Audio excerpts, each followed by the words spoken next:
Halo teman-teman semuanya, apa kabar? Semoga semuanya sehat selalu, aman, damai, nyaman, sejahtera, dan sentosa ya. Oke, kali ini aku lagi habis beli buku nih teman-teman. Jadi aku lagi unboxing buku baru untuk Quina. Ini semacam buku cerita Islam gitu. Terus selain buat Quina, aku juga beli buat kado sih, buat temanku yang baru lahiran juga. Jadi ini ada dua buku teman-teman. Yang pertama itu ada 114 Al-Quran Stories. Jadi itu kayak cerita-cerita tentang setiap surat yang ada di dalam Al-Quran gitu. Kemudian ada buku 25 Nabi dan Rasul, kisah-kisahnya gitu ya. Oke, kita mulai dari unboxingnya dulu. Tadi teman-teman lihat ya, packagingnya itu lumayan bagus dan rapi, meskipun tadi agak ada sobeknya sedikit, tapi ya nggak masalah. Kondisi bukunya juga masih bagus, teman-teman bisa lihat sendiri ya. Dan ini semuanya buku baru teman-teman.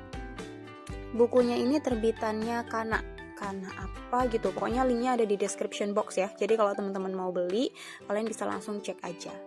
Oke, buku pertama yang aku buka di sini adalah Kisah Nyata 25 Nabi dan Rasul. Bukunya tuh seru banget teman-teman. Jadi di awal di cover itu ada nama-nama Nabi dan Rasulnya. Kemudian kayak ada timeline juga buat nama Nabi dan Rasul gitu, sesuai dengan urutan ceritanya. Terus di baliknya lagi ceritanya itu serunya adalah disampaikan dalam bentuk bahasa Indonesia dan juga bahasa Inggris teman-teman. Selain itu juga ada animasi-animasi gambarnya. Jadi anak tuh nggak bakal bosen ketika nanti dia udah bisa baca sendiri. Nah, ketika masih kita bacakan, kita juga bisa milih nih, bisa mau bacain bahasa Indonesia atau mau bacain yang bahasa Inggris sekalian sambil mereka belajar juga. Dan di akhir cerita biasanya selalu ada fakta-fakta seru tentang Nabi dan Rasul di setiap seriesnya. Kenapa aku udah beliin Quina buku meskipun dia masih usia 3 bulan? Karena dengan membacakan anak cerita-cerita seperti ini, meskipun mereka masih kecil, itu akan membuat mereka terbiasa menyenangi buku-buku.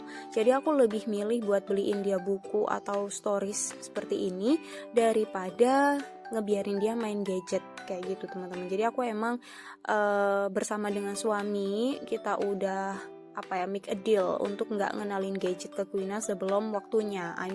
Sebelum dia bisa dikasih pemahaman kayak, oh boleh nih main gadget tapi sebentar aja ya, semacam itu teman-teman. Jadi kita lebih ngarahinnya ke gimana nanemin rasa cinta dia ke buku-buku seperti ini, apalagi ke buku-buku Islami, karena memang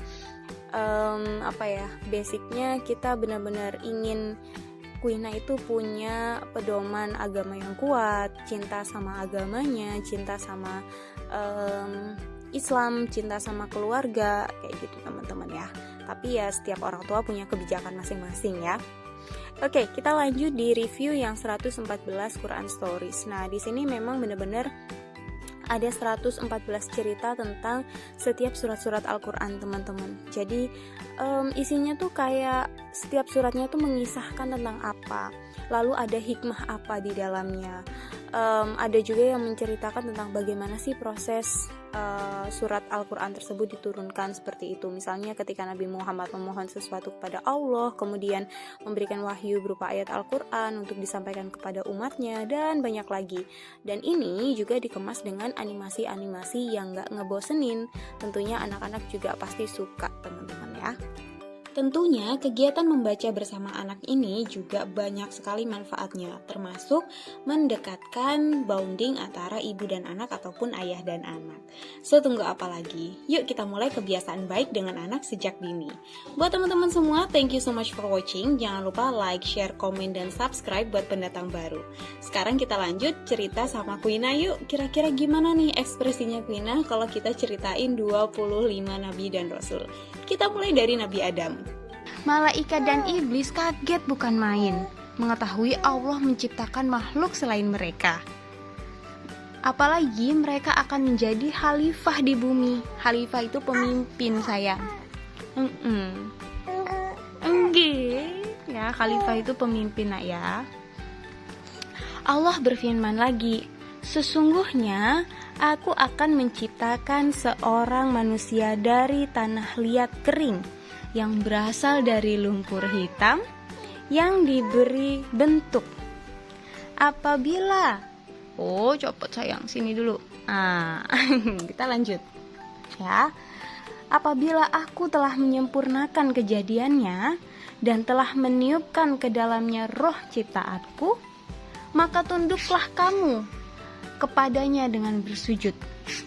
Lantas dengan mengucapkan kalimat kun fayakun, jadilah Adam dengan bentuk ciptaan yang terbaik.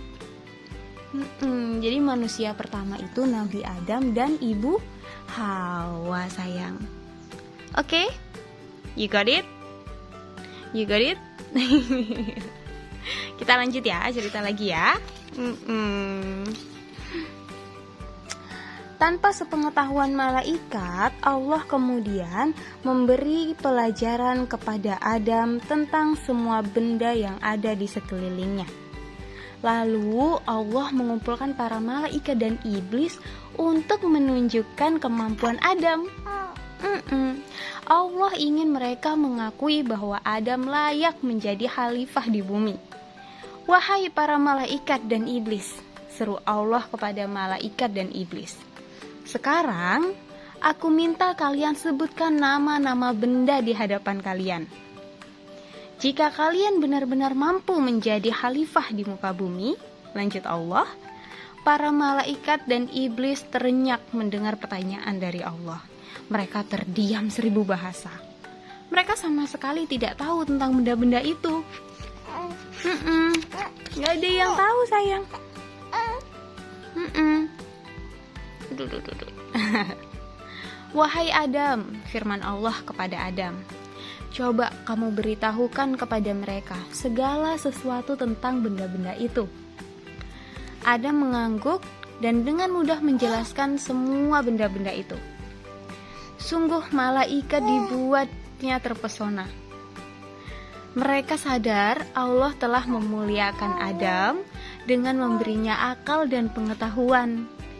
Sekarang bersujudlah kalian kepada Adam. Perintah Allah kepada para malaikat.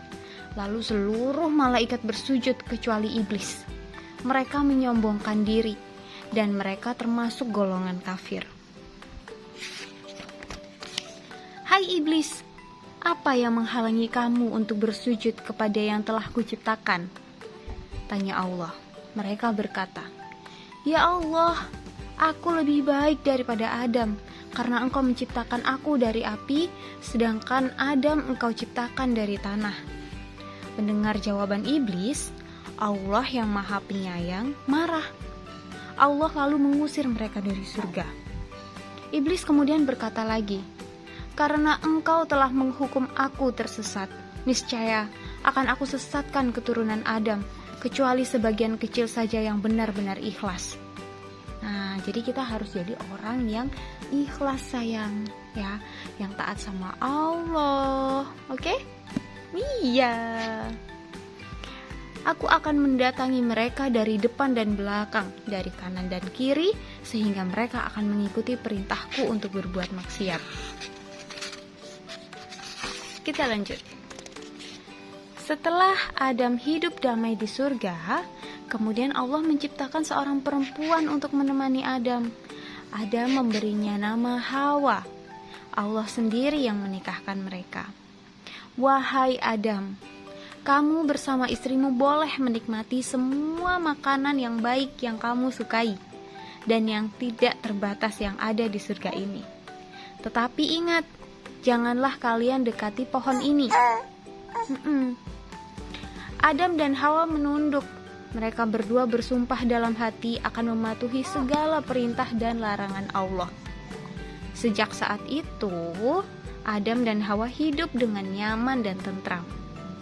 Melihat kebahagiaan Adam dan Hawa membuat iblis dengki. Oh, minum susu sayang. Tuh, gak mau dicopot sayangku. Oke, kita lanjut ya. Ia berjanji akan menggoda Adam dan Hawa supaya mau memakan buah terlarang tersebut. Diam-diam iblis jahat itu menyelinap ke dalam surga. Iblis menggoda Adam dan Hawa untuk memakan buah terlarang tersebut. Mereka tergoda untuk memakannya, karena iblis mengatakan bahwa sesungguhnya buah itu yang akan menjadikan mereka kekal di surga.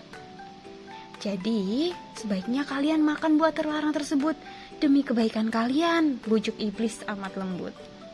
Adam dan Hawa saling berpandangan. Iblis memetik buah larangan dan menyerahkannya pada Hawa. Aku bersumpah demi Allah, bisik iblis. Aku benar-benar berniat baik. Pelan-pelan Hawa mulai tergiur. Dia menggigit buah terlarang tersebut. Dan terjadi sesuatu. Lalu Adam memakannya. Dan sungguh mereka sudah melanggar aturan Allah Subhanahu wa Ta'ala. Allah marah sekali. Mereka kemudian dikeluarkan dari surga. Dan sejak saat itu mereka tinggal di bumi. Mereka benar-benar menjadi manusia pertama yang tinggal di bumi. Ayo, kalau Quina nomor berapa? Quina nomor berapa? Coba nomor berapa? Nicknya disebutkan dulu, Mbak. Nomor nicknya berapa, Mbak? Ya, lanjut. Nah, ini ada fakta seru tentang Nabi Adam, Quina.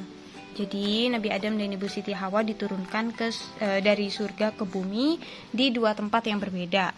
Nabi Adam di puncak gunung di Sri Lanka yang dikenal dengan sebutan Adam's Peak. Yo. Atau disebut juga puncak Adam. Nah, di area Adam's Peak ini juga terdapat jejak kaki berukuran raksasa yang diyakini milik Nabi Adam, sepanjang 1,8 meter. Sementara itu, Ibu Siti Hawa diturunkan di Arafah.